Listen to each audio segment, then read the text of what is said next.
Hello friends, કેમ છો બધા મજામાં હશો તેવી આશા અને શુભેચ્છાઓ. તમારા બધાનું સ્વાગત છે આપણી રેસીપીની ચેનલ સિલ્વર સ્પૂન હીરુઝ કિચનમાં. હું છું હિરલ ગામી. તો આજે આપણે સરસ નવી રેસીપી જોઈશું. આજે આપણે એકદમ યુનિક એવા લાડુ બનાવીશું. તો આજે આપણે ડ્રેગન ફ્રૂટ એટલે કે કમલમ અને શ્રીફળ તાજું જે નાળિયેર હોય તેમાંથી સરસ આ લાડુ બનાવવાના છીએ. કોપરા પાકને પણ ટક્કર મારે એવા સરસ આ લાડુ બનવાના છે. તો ફ્રેન્ડ્સ, અહીં મેં લાડુ અને આવી રીતે મોદક બંને બનાવેલા છે. તો ગણેશ ચતુર્થીમાં પણ પ્રસાદ જો કરવો હોય તો તમે આવી રીતે પ્રસાદ પણ કરી શકો છો. તો ચાલો ફ્રેન્ડ્સ, મોડું કર્યા વગર જોઈ લઈએ એકદમ પરફેક્ટ એવી આપણી ડ્રેગન ફ્રૂટ કોકોનટ લાડુની રેસીપી, જેમાં આપણે બિલકુલ પણ ઘીનો ઉપયોગ નથી કર્યો. સૌપ્રથમ આપણે આવી રીતે શ્રીફળ લેશું. અહીં પછી બધાનું નાનું મોટું હોય છે એટલે તેનું કાઢીને ખમણ કરીને પછી તમને માપથી બતાવું. તો ફ્રેન્ડ્સ, તમે જોઈ શકો છો સરસ આપણે શ્રીફળને કાઢી લીધેલું છે. હવે તેને આપણે ધોઈ લઈશું. તો આવી રીતે એક વાસણમાં પાણી લઈને આપણે સરસ આવી રીતે ડૂબાડૂબ ધોઈ લેવાનું છે.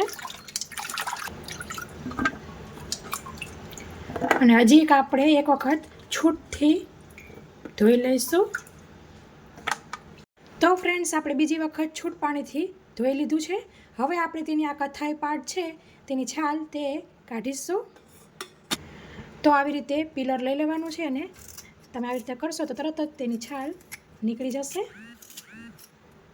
તો ફ્રેન્ડ્સ, આપણે આવી રીતે રફલી ઉપરની છાલ કાઢી લીધી છે. આવી રીતે ક્યાંક ક્યાંક રહી જાય તો કાંઈ વાંધો નહીં. અને પછી આપણે તેના આવી રીતે ટુકડા કરી લેવાના છે, જેથી આપણે મિક્સર જારમાં પીસીએ તો સરળતાથી પીસાઈ જાય, મિક્સર જારને લોડ ન આવે ચકરીને. તો ફ્રેન્ડ્સ, આવી રીતે આપણે કટકા કરી લીધા છે ને તેને આપણે મિક્સર જારમાં લઈ લઈશું. તો હવે આપણે તેને પીસી લઈશું. તેની પેસ્ટ નથી કરી નાખવાની, ચાલુ બંધ થોડી વારે કરતું રહેવાનું છે. તો ફ્રેન્ડ્સ, તમે જોઈ શકો છો સરસ આવી રીતે તેનો પાવડરને પણ આવી રીતે તેનું ખમણું હોય તેવું થઈ જાય ત્યાં સુધી આપણે આવી રીતે બ્લેન્ડ કરવાનું છે. આમ છૂટો અને આમ તેનું પાવડર ફોર્મમાં થઈ જાય એવું કરવાનું છે. આવી રીતે મિક્સર જારમાંથી એક પ્લેટ કે વાસણમાં કાઢી લેવું. પછી આપણે ડ્રેગન ફ્રૂટ લેશું અને ડ્રેગન ફ્રૂટને કટ કરવા માટે આવી રીતે વચ્ચેથી લીંબુની જેમ કાપવું અને પછી આવી રીતે વચમાં સેજ કટ લગાવવાનો. તરત જ છાલ નીકળી જશે. તો હવે આ ડ્રેગન ફ્રૂટના પણ આપણે કટકા કરી લઈશું.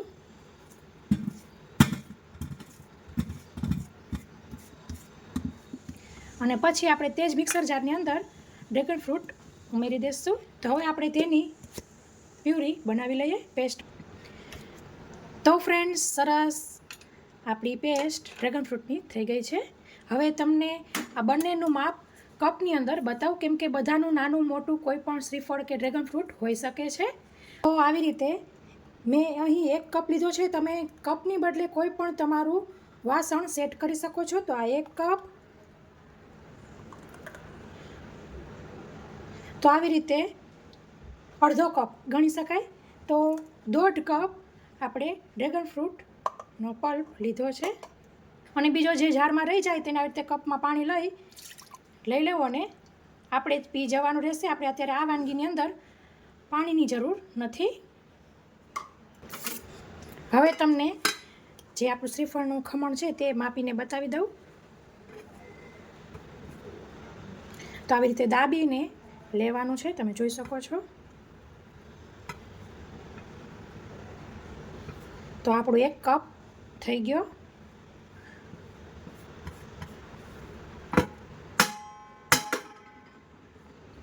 અને આ આપણો અડધો થશે.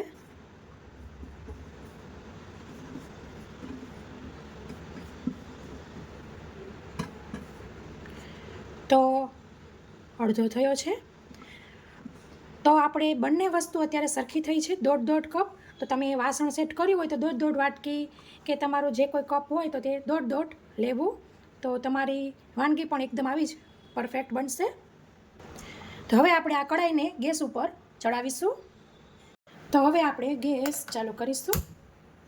સાથે જ આપણે ખાંડ પણ ઉમેરી દઈશું. 4 ટેબલ સ્પૂન અત્યારે ખાંડ મેં લીધેલી છે. તો હવે આપણે હલાવતા રહીશું. ગેસની ફ્લેમ તમે જોઈ શકો છો ફાસ્ટ રાખેલી છે. તો તમે જોઈ શકો છો આવી રીતે ઉભરો આવે માંડ્યો છે. 5 મિનિટ થઈ છે.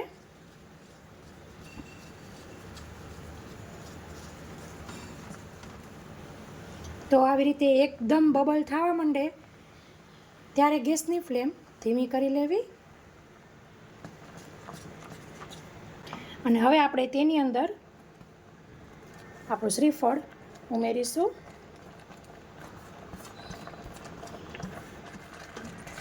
અને મિક્સ કરી લેવું. તમે જોઈ શકો છો કેટલો મસ્ત આંખને ગમી જાય એવો કલર થયો છે. હવે અહીં આ સ્ટેજ ઉપર તમારે તે જોવાનું રહેશે કે તમારે નાળિયેર કેવું મીઠું હતું, ડ્રેગન ફ્રૂટ કેવું મીઠું હતું, ગળાશનું, તેના પર આધાર રાખે. આપણે 4 ટેબલ સ્પૂન એડ કરેલી છે. સરસ બધું એકરસ મિક્સ થઈ ગયું છે. એવું લાગે તો આ ટાઈમે થોડુંક ચાખી જોવું. તો મને ગળપણ ઓછું લાગે છે તો આ 5મી ટેબલ સ્પૂન, આ 6ઠી ટેબલ સ્પૂન આપણે ખાંડ એડ કરીશું. 2 વધારાની 4 પછી ઉમેરેલી છે. મિક્સ કરી લેશું અને હલાવતા રહેવાનું છે. તો પછી આપણે પાછું સરસ મિક્સ થઈ જાય એટલે ગેસની ફ્લેમ ફાસ્ટ કરી લેશું. કન્ટિન્યુ ચલાવતા રહેવાનું છે. તો કોપરાનું ખમણ ઉમેરી અને 5 મિનિટ થાય એટલે આપણે તેની અંદર ઉમેરીશું અડધો કપ મિલ્ક પાવડર. મિક્સ કરી લેશું.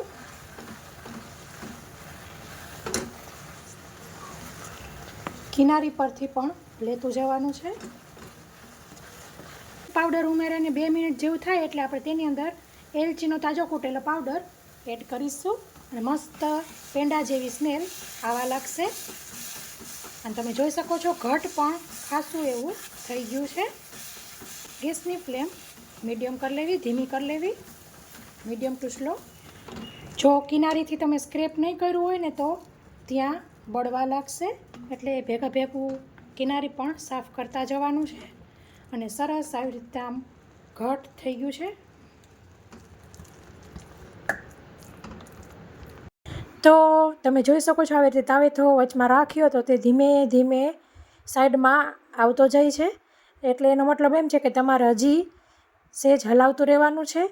આવી રીતના થોડીક વાર હલાવીને ગેસની ફ્લેમ બંધ કરી દીધી છે. અને તમે જોઈ શકો છો તાવેથો સરસ ઊભો રહી જાય છે. તો આપણે આવી રીતે તાવેથો ઊભો રહે ત્યાં સુધી હલાવવાનું છે. અને પછી આપણે આવી રીતે તેને ફેલાવી દઈશું.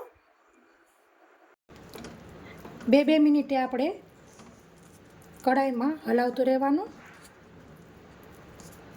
તો આ મીઠાઈ બનતા વાર નથી લાગતી. તો ચાલુ પંખ કરી દીધો છે અને તમે જોઈ શકો છો સરસ કઠણ થવા માંડ્યું છે.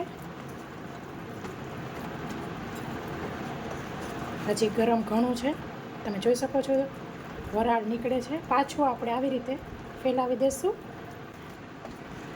તો ફ્રેન્ડ્સ તમે જોઈ શકો છો એકદમ આવી રીતે ઘટ થઈ ગયું છે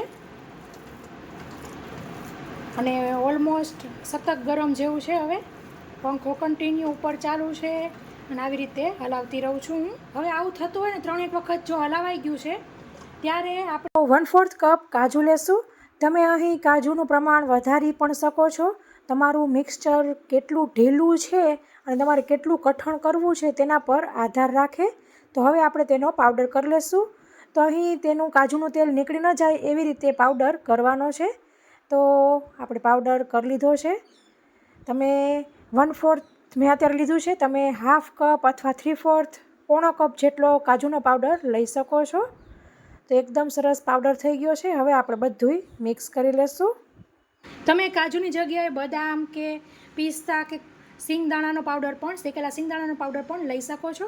પણ કાજુ જેવી ફ્લેવર આવે છે ને તેવી બીજા સેમાઈ નહીં આવે. મિક્સ કરી લેશું.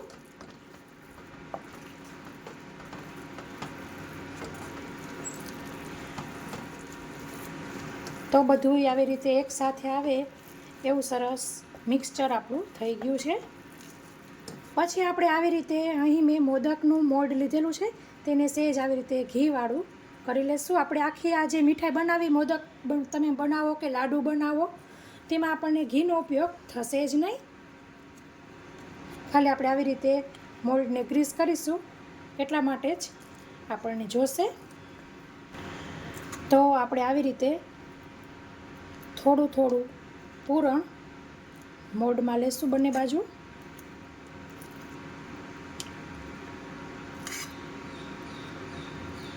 અને બંધ કરી દેવું.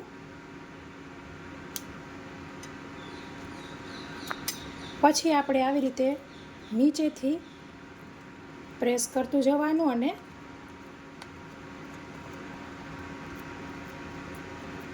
ભરતું જવાનું.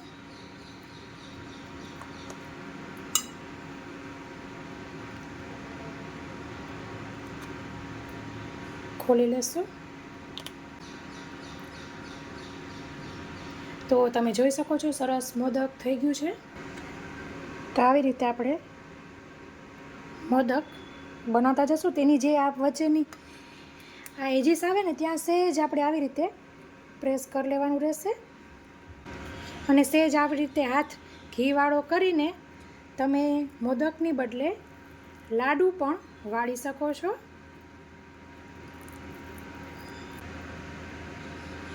લાડુ કે મોદક ન વાળવા હોય તો તમે તેને પ્લેટમાં ઠારીને કોપરા પાકની જેમ પણ ચોસલા કરી શકો છો. તો તમને અહીં આવી રીતે થોડુંક ઢીલું લાગે ને તો તમે તેને ફ્રીજમાં સેટ કરીને પછી પણ તેના બોલ વાળી શકો છો. તો હું અહીં તેવી જ રીતે કરી રહી છું. આવી રીતે તેના પોર્શન બનાવીને રાખી દઈશ અને પછી તેના પાછા લાડુ ગોળ ગોળ વાળી લઈશ. તમે પણ આ સ્ટેજ ઉપર સૂકું કોપરાનું ખમણ આની અંદર એડ કરી શકો છો, કે મેં પહેલાં કીધું તે પ્રમાણે કાજુને વધારે પણ પાવડર લઈ શકો છો. તો મેં અહીં આવી રીતે પોર્શન કરી લીધા છે, તેને ફ્રીજમાં રાખી દઈશું. તો ફ્રેન્ડ્સ, આ માપ પ્રમાણે કરીએ ને તો 18 આવી રીતે લીંબુની સાઇઝ જેવડા લાડુ થશે. અને 2 મેં મોદક વાળેલા છે, પણ મોદકની સાઇઝ તમે જોઈ શકો છો મોટી એવી છે. તો એ બંનેમાંથી 3 થાય તો 19, 20 ને 21 લાડુ આપણે બને. તો ફ્રેન્ડ્સ, ફ્રીજમાંથી કાઢી લીધેલા છે. નીચેનું જે ફ્રીઝરમાં નથી રાખવાના, નીચે ફ્રીઝમાં જ રાખવાના છે. 1 કલાક માટે મેં રાખેલા છે. તો હવે કાઢી લીધેલા છે. હવે આપણે તેને આવી રીતે કોપરાનું ખમણ સૂકું હોય ને તેની અંદર કોટ કરવાના છે. કોટ કરીને તમે આવી રીતે કરશો ને એટલે સરસ તે બોલ બની જશે. તો જે આપણે એમને અનઇવન રાઉન્ડ કરીને રાખ્યા હતા તે બધાય સરસ થઈ જશે. તો ફ્રેન્ડ્સ, આપણે બધા લાડુને સરસ નાળિયેરના ખમણમાં કોટ કરી લીધા છે. અને જે મોદક છે ને તેને કોટ નથી કરવાના, તેની ઉપર આપણે આવી રીતે ભભરાવાનું છે. તો તેનો લુક સરસ આવશે.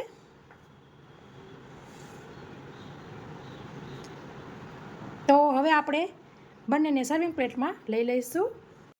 તો ફ્રેન્ડ્સ, આપણા સરસ ડ્રેગન ફ્રૂટ કોકોનટ લાડુને સર્વિંગ પ્લેટમાં લઈ લઈશું. તો ફ્રેન્ડ્સ, તૈયાર છે મસ્ત આપણા ડ્રેગન ફ્રૂટ અને શ્રીફળના લાડુ. એકદમ ફટાફટ બની જતી એવી આ રેસીપી છે, સાથે ફરાળી પણ છે અને હેલ્ધી તો ખરા જ.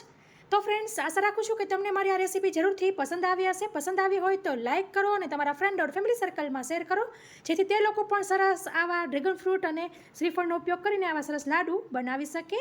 સો ફ્રેન્ડ્સ, રેસીપીમાં આટલું જ. ફરી મળીશું એક નવી રેસીપી સાથે. ત્યાં સુધી આવજો. Thank you. બાય. જય શ્રી કૃષ્ણ.